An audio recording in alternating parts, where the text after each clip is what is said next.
আজাদ ভাইয়ের জন্য এই ট্রিপটা। যদি উলা করে মারবে একসাথে না, সমস্যা নাই, ইনশাল্লাহ ভালো কিছু করবো।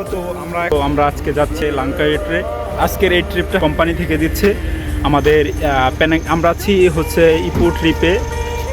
আমাদের পেনাং ট্রিপ 1,80,000 টাকা সেল করছে, তো সর্বোচ্চ হাই সেল। সো সেই উপলক্ষে আমাদের প্যান কোম্পানি থেকে আমাদের আজকের ট্রিপটা। সো আমরা এখন আমাদের গাড়ি এখানে রেখে আমরা আছি এখন লঞ্চ ঘাটে, ঠিক আছে। তো লঞ্চ ঘাটে আমাদের গাড়ি পার্কিং করে আমরা এখন লঞ্চে উঠবো। তো ওই পারে আমাদের আবার গাড়ি আছে, গাড়ি ভাড়া করছি আমরা। আমার হাতে তো ব্যাগ 2-3টে দিছে, যে রায়হান ভাই আছে। তো আমরা এখানে গাড়ি রেখে চলে যাবো এখন লঞ্চ ঘাটে। লঞ্চে উঠবো, আমাদের লঞ্চ হচ্ছে 10টা। এখন এই আমাদের আজাদ ভাই, আজাদে উই অলরেডি কাম টু কুয়ালাখাদা। আমরা এখন কুয়ালাখাদা থেকে সবাই যাব লঙ্কার উদ্দেশ্যে।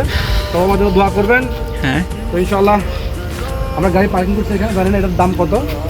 আল্লাহ জানে, 50 টাকা না 100 টাকা, আল্লাহ জানে, শুধু এক রাত। তো আমরা আসলে প্রাণে কাজ করে আমরা এতটা এনজয় করতেছি যেটা বলার বাইরে। মালয়েশিয়াতে আমি 6 বছর ভিতরে এরকম কোনো কোম্পানিতে এনজয় করি নাই, ঠিক আছে।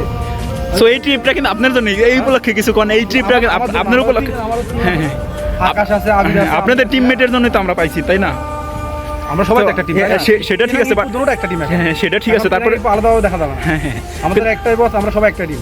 আজকে আমি ভালো করছি, কালকে তুমি ভালো করবে। অবশ্যই ইনশাআল্লাহ। কালকে আমি খারাপ করবো, তুমি ভালো করবে, অবশ্যই এটাই। রায়হান, রিফন গত মাসে তোমরা ভালো করছো না?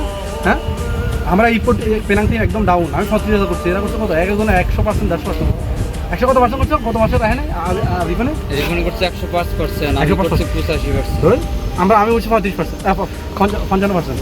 সামনে এবার আমরা ভালো কিছু করার চেষ্টা করব। তো কোম্পানি থেকে এই আজাদ ভাইয়ের জন্য এই ট্রিপটা।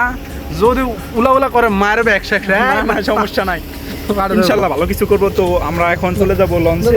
লঞ্চে আপনাদের সাথে দেখা হবে। আমরা কথা বলি। আমরা হচ্ছে এখন ইমিগ্রেশনে, যে বস ইমিগ্রেশন পাস করে আসতেছে। এই যে আমাদের বস ইমিগ্রেশন পাস করে মাত্র আমাদের মধ্যে হাজির হইল।